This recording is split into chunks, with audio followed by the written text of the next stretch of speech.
आजकल के टाइम में ओबेसिटी जो है, जिसको मोटापा लेमन लैंग्वेज में कहा जाता है, स्पेशली छोटे बच्चों में बहुत बड़ा कंसर्न बन चुका है। हम अपनी क्लिनिकल प्रैक्टिस में देखते हैं कि आजकल छोटे-छोटे बच्चे, जिनके पेरेंट्स उनको जब लेके आते हैं कि इनका किसी भी तरीके से मोटापा जो है वो चाहे वो मेडिसिन से कम किया जाए या फिर उनको एक डाइटरी प्रोटोकॉल दिया जाए, तो ये बहुत ज़्यादा जो है वो कंसर्न का टॉपिक बन चुका है। तो आजकल की मॉडर्न लाइफ़स्टाइल में, जबकि हमारी जो लाइफ है उसके अंदर जो स्ट्रेस लेवल है वो बहुत ज़्यादा है, तो बच्चों को इस स्ट्रेस के से दूर कैसे रखा जाए ताकि उनके अंदर जो मोटापा है वो कम से कम आए, ताकि उनको जो लाइफ के अंदर फर्दर जैसे उनकी लाइफ वो अपनी लाइफ की तरफ प्रोग्रेस करते हैं, तो उनको अपनी इन प्रॉब्लम्स के साथ वो अपने आप को कैसे सेव कर सकते हैं। तो आजकल छोटे बच्चों में जो सबसे ज़्यादा हम कारण देख रहे हैं मोटापे का, वो है उनका बढ़ता हुआ स्क्रीन टाइम। आजकल बच्चों के पास बाहर की जो एक्टिविटीज़ हैं वो बहुत ज़्यादा कम हो चुकी हैं, जिसकी वजह से बच्चे जो हैं वो मोस्टली इंडोर बैठे रहते हैं, स्क्रीन देखते रहते हैं, या तो वो टीवी पे लगे रहते हैं या वो फ़ोन का यूज़ करते हैं।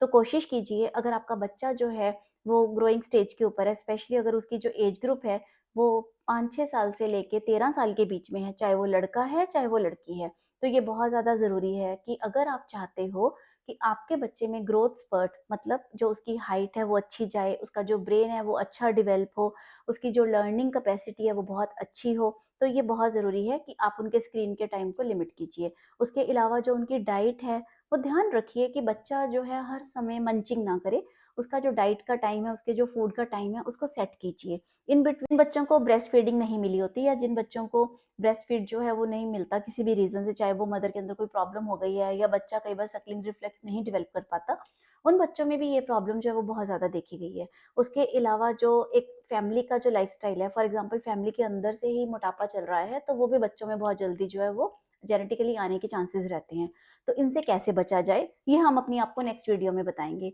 तो अभी के लिए ये बहुत ज़रूरी है कि अगर आपका बच्चा जो है वो ओबेसिटी की तरफ जा रहा है, स्पेशली अगर वो गर्ल है, तो ध्यान दीजिए कहीं वो धीरे-धीरे जो है, जैसे ही उनकी जो प्यूबर्टी आए, तो वो कहीं पीसीओडी या पीसीओएस का केस ना बन जाए। लड़कों के अंदर हार्मोनल चेंजेस के आते ही डिफरेंट टाइप की प्रॉब्लम्स आने लग जाती हैं, उनकी स्टंटेड ग्रोथ रह जाती है, मतलब वो हाइट में छोटे रह जाते हैं, या फिर उनके अंदर जो मेंटल प्रॉब्लम्स हैं वो बहुत ज़्यादा आने लग जाती हैं। बच्चे को इमोशनलिटी और बच्चों को सोशल प्रेशर जो है वो ज़्यादा फील होता है। तो इन सब चीज़ों के लिए आप अपने होम्योपैथ से मिलिए, ताकि वो जल्दी से इसको रूल आउट करके आपको बता सकें कि इन सब प्रॉब्लम से कैसे बचा जाए और कैसे डील किया जाए। Thank you.